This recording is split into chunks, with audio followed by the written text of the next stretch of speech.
a story by Denny Lowe, also known as Ruckian of Deviant Art and All Poetry. The Unscoopable Goop. The lunch period had just started, and the name tag read, "Wish, Temporary Cafeteria Attendant." Seemingly new and excited to debut the first day special, Wish was adjusting a super fancy hat. In the definitions and absolutes, it could be a cap. It had 5 elastic layers of inlays and creases with intricate grooves. Some portions seemed latched, with some having locks that moved. Mystified by what was to be seen, I noticed the puzzle-like pattern that was the primary theme of Wish's attire. I trailed into thought, I feel there is more here than meets the eye, even beyond the obvious. At that very moment, I reclaimed a chance at focus. "Let me gather the essentials," Wish said with a bright smile. "Approximate the serving, the angle of motion of proportions, and dive right in."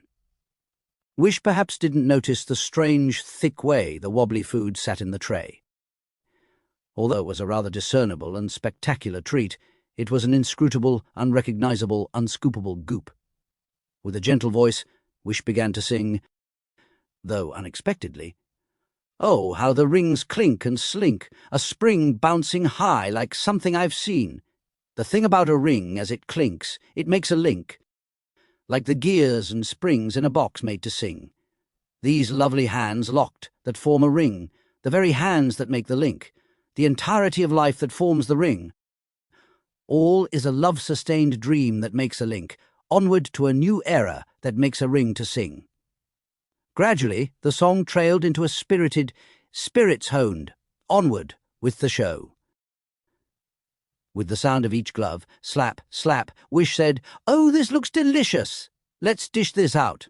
Wish took the scooper, a prototype Series 1 with a silver insignia stamped on the label, a griffin collage running down the ladle, and a gold-embossed frame along the curving edge, with an inlay of a platinum dragon on the serving end. With a deep breath, Wish lunged at the dish. The ladle thrust down so hard that it seemed to linger in echoes. In an attempt at mastery, Wish suddenly pulled back fiercely, but nothing released. Then, "Ta-da!" Wish proclaimed, attempting the deepest scoop. Every movement felt like a ripple through a false and glossy frame. Were there 2 or just 1 in this seemingly unlikely temporal shift? Wish's sleeve, a white geometric boot with springy strings, and a random stamp all held firm, stuck in this mystifying ooze, almost as phantoms, these mere fathoms deep in the unscoopable goop. "Oops," Wish said. "I might be stuck. Can you tell the principal director to help me out?" I replied, I certainly should have asked already, but I kept my detections unsaid, reacting incorrectly instead. "See, it has been spreading in the back of the room, and I think I saw a deep space nebula and its formation clouds like a cosmic loom. Ah, what am I doing? Not another moment to waste. I'll go right away." I ran as if trying to undo wasted time and nearly collided with the principal director. "Wish really needs help. This so-called food is truly unbinding and repurposing. It's perhaps even an acceleration of matter, or a manifestation of a possibly certified alien hybrid of a congruent nature, by my observations. We need a really good rescue crew, and definitely lots of soap." I seemed to return faster than I left, only to find that Wish was wrapped tight in the ooze like a swaddled riddle within a mystery. Wish then warmly said, "Thanks, honey sweetie. Want to hear a song while we wait?" Wish started to reflect from an honest place. 7 little birds sitting on a string, strung in the corner of a warm spring dream. One is red, and I named it Kismet. It's the leader of the colours that we all adore, a lucky clover as we aim to explore. One is orange, and I named it Cream, so very small beneath the gentle rain, a comfort inside as we wait out the storms. One is yellow, and I named it Gleam. It chirps a melody as we all begin to sing, the harp that links our many dreams. One is green, and I named it Kiwi. It bounces back and reminds me of spring, first to arrive when we find we're in need. One is blue, and I named it Origami. It reflects the sky on the ocean's sheen, to lend a mindful glimpse to discover its meaning. One is indigo, and I named it Helix. It hugs all its kind with a harmonious union. It both connects and protects. One is Violet and I named it Regal. It's the musical muse and composes the Tailwind, a concert to us all. The song trailed off after sincerity was shared. I see them coming with a sizable team, Wish said. The entire crew surrounded and inspected the zone with scanners emitting rays and laser shows while carrying banners with honky horns that didn't blow. Units were emitting digital beeps that bounced between the reflections near the ooze and its deep, seeping seams. I think I heard a gurgle below the murky middle, mysterious noises that sometimes giggle and wait, an even smaller, mischievous ripple of taunting smirks. Then, suddenly, I heard a technician say, "Run the diagnostic 404XE systematic loop. The one with the module from the last firmware group. Anomaly application is nearly syntax." Suddenly, as if to interrupt the dialogue, the siren rovers leaped forward, transmitting through megaphones while popping wheelies and bumping into corners.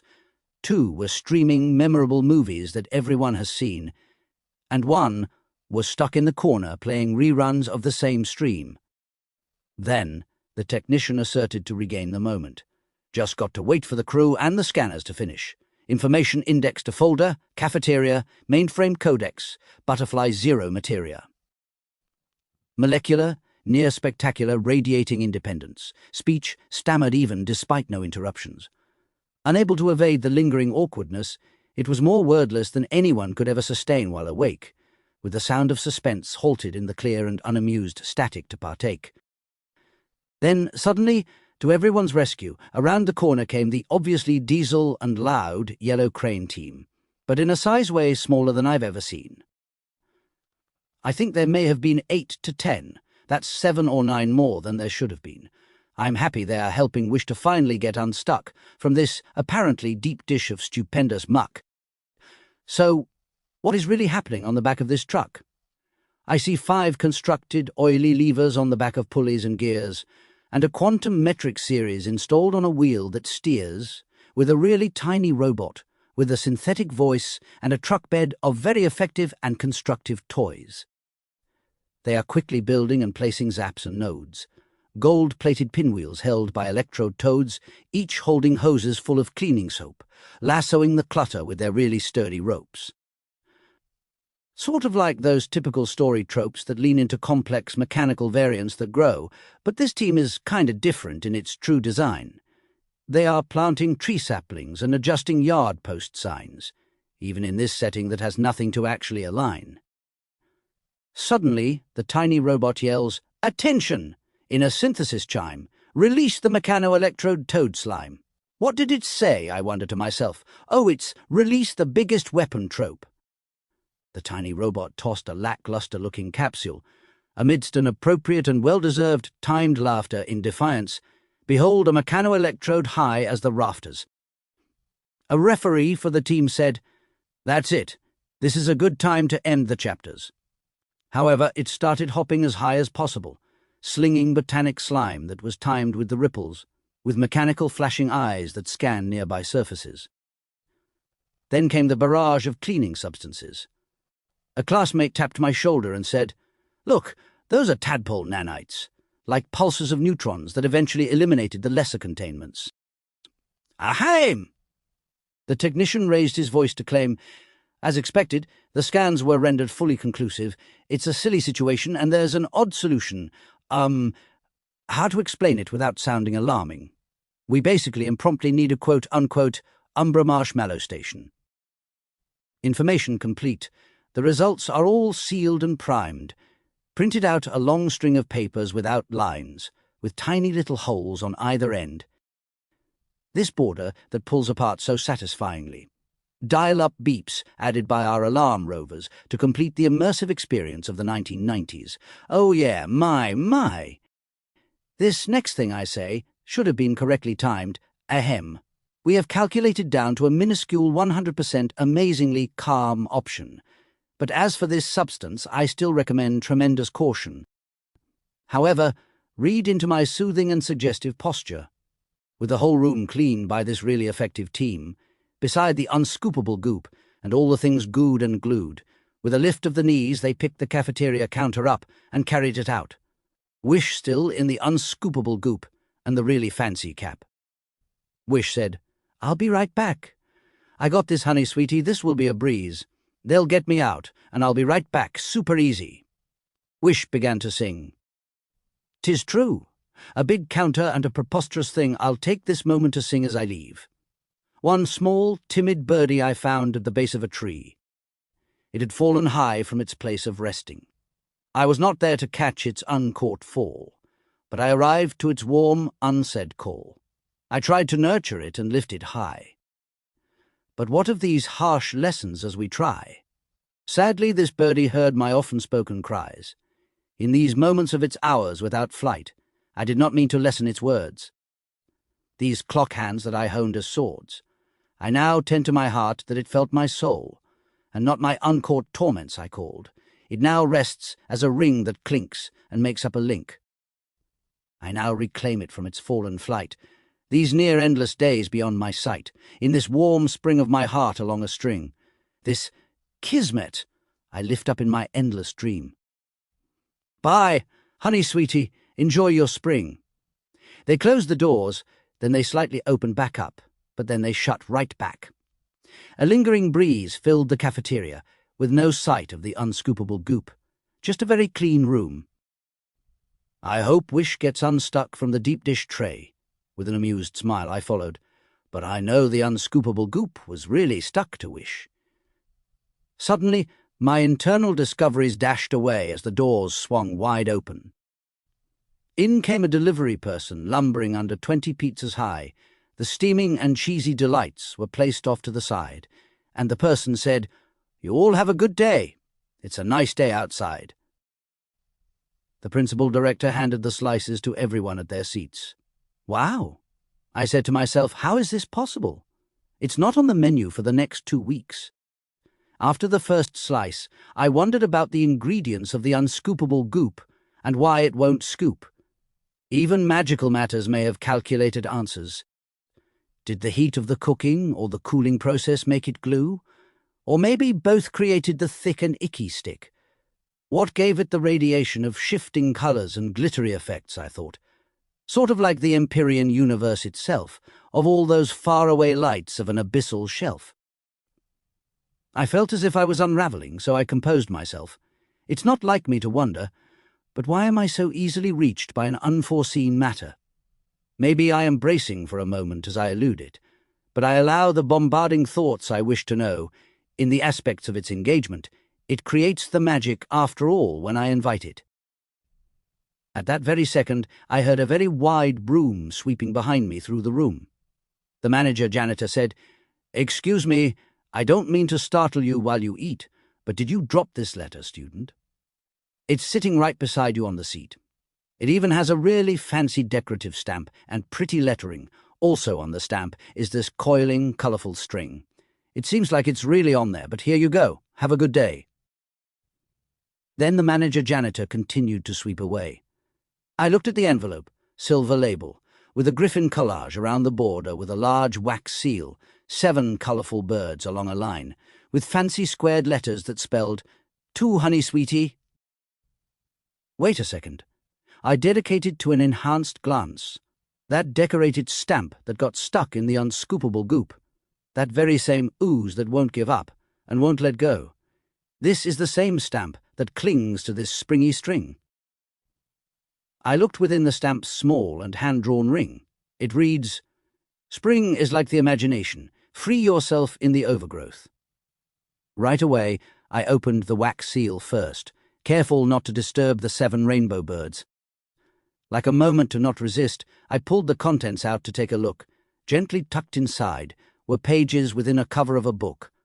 How truly curious this is. I count at most a few papers thick.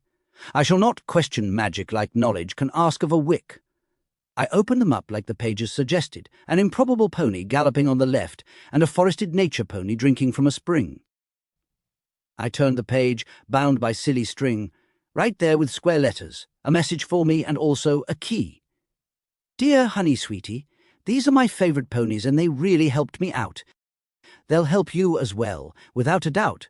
They're really easy to take care of and they're nice to know. They always try to communicate and they will help you grow. Take it from me, honey sweetie, we can all thrive like these hand-drawn things. You will find many options that make a spring breathe. So many beautiful creatures to find and see. Like this one, Dream Wish, I drew first. That reminds us about the wonder of floors. And how about this other one that reminds us to never give up? This key no longer goes to something more, as that book has all but lost its lore, but it is, however, what caused me to believe, yes, even in times I nearly always grieved. Maybe it will open a book or a door for you, as you grow your own creations to bloom. As to lose and let go, even the high on a shelf. We, the creators, as we lose our creations, we don't lose ourself. You gave it a name yet you never felt to confess, the name of my perfect and wondrous gooey mess. I really have great guesses, and I get you're the same. This so-called the Unscoopable Goop, I agree on the name. The following pages are yours to fill as you explore, and the very last page, a hand-drawn door.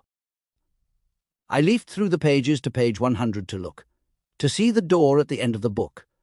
I closed its chapters, but just for today. As for the last page, I feel warm to say.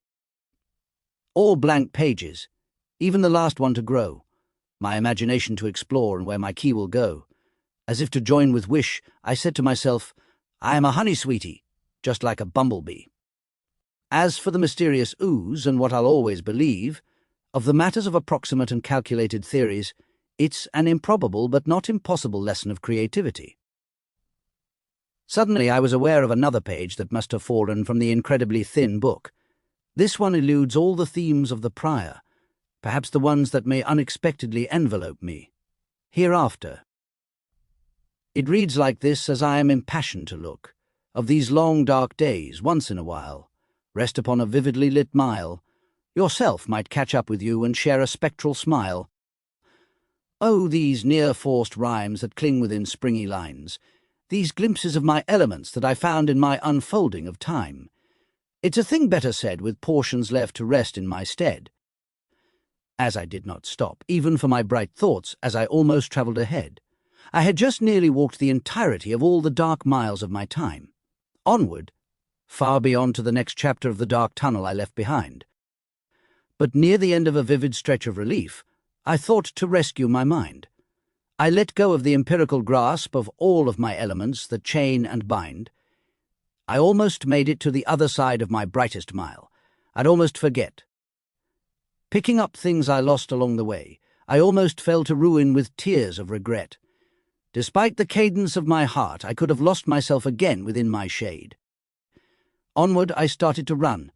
Yes, backward into the long, dark grave, igniting light from my own soul as I illuminated my own weary halls. I almost dimmed in moments, but I chained myself as a thrall. I had not known it was using my own glow as its very own. I thought I found myself in the hazy gloom of this gloam.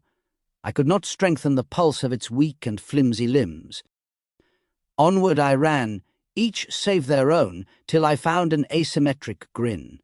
I flickered with light as I also tried to refrain, yes, from the image it gave, the very me I tried to leave behind, as same as the prior that I wouldn't save. I realized the damage I shed through this dark mountain pass I survived, and that the most haunted self was many shadows past that I deprived. I cast my brightest light and picked up my other selves that could still survive. I am trying to be vigilant to the leering shadow's edge, although I could not honor a new chance as I had pledged. I've been pathways beyond myself more than I care to explain. For when I rescued myself and headed for the graceful light, there was nothing but a wall and no way through within sight. I am by proximity an impossible fuel, as I have nearly survived it all. These mere moments my better half busts down the wall. I feel it there beyond the star-walled eye of the towering sky, as it loves me more. Yes, I know this because it shares its eyes. It strikes furiously so that it may save us, so it may forgive. As I cast a glow from my soul to sustain us, so we may survive, this endless page reads, "Turn at the bottom right." One more, always one more thing, and I know you can already guess. If one can't recreate the self they lost, then a reminder is second best. I'm a honey sweetie just as you. I've seen that in myself that I let go to unknow. The thing that binds us with chains of the subjugator, not the spirit that we both know. The mysterious wish echoes from within with a ladle, a cast-off from the very laughs and smirks from the deepest murky middle. In the most absolute, most impossible intricate groove, of all the wildest things I've seen, a bird boy taught me how to scoop the unscoopable goop. Relativity by creativity, I like that I believe. I could not make a new me, as a shadow yet cleaves, and not that this might be my final try, in this final push that we grieve, but certainly this is the brightest I've glowed so that we can breathe and believe. In this very finite illumination, I really do insist, let in my overgrowth that I share with us, yes, as we listen to this. I fondly hope that you see all those dark roads back. I mirrored my image, and I am now far beyond the expected track. As you saved yourself when we were youthful, you tried to save us too.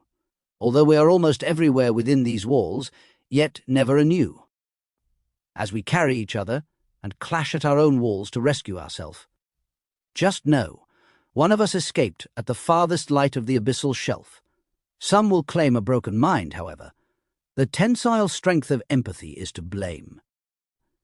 But the self-rapture I endure is a relative, calculated, 100% certified, heavily monitored, in other words, often overregulated, strained through stencil narratives, possibly not navigated, quantifiable, mostly deniable force. That I survived long enough for these mere moments upon a vividly lit mile. I will no longer surrender these glimpses of relief, yes, especially for this asymmetric smile. We are honey sweeties, yes, bumblebees of the biggest hive. In this vivid moment, I am so very happy that we thrive. I'll try to make sure you always have at least one more nest. With all you've done for the entirety of ourself, you truly should get the best.